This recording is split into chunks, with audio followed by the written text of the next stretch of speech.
Hello बच्चों, let's read the question. The question says that at the time of solar eclipse, the light from the entire sun is cut off, although its diameter is several hundred times larger than that of the moon. Why?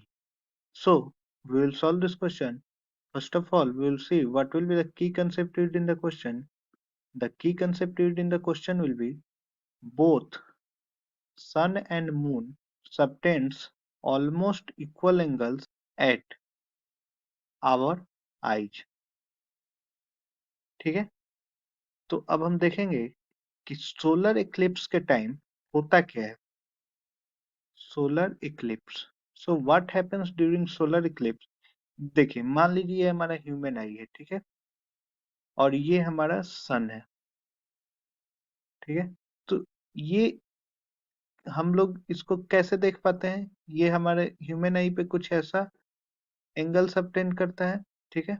ये मान लेते हैं हमारा angle alpha होगा, ठीक है। ये ऐसा कुछ एंगल सबटेंड करता है, ठीक है।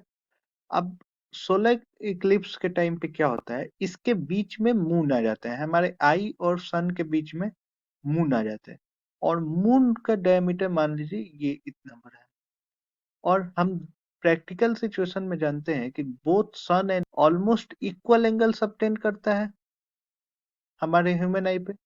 तो अब जब ऑलमोस्ट इक्वल एंगल मान लें ये भी अल्फा अगर सबटेंड कर रहा है, तो फिर हम सन को क्यों देख पा रहे थे, क्योंकि हमारे वो आई पे अल्फा एंगल सबटेंड कर रहा था। So due to almost equal angle subtended by moon at our eyes as that of sun, we cannot or we are unable to see the sun during solar eclipse. So यही reason होता है कि हम solar Eclipse के time सन को क्यों नहीं देख पाते हैं।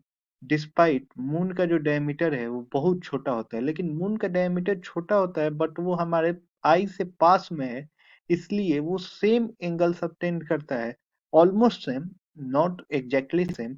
तो ऑलमोस्ट सेम में हम सन का लाइट हमें नहीं दिख पाता है। So this is the reason. Hope you all understood it well. Best of luck.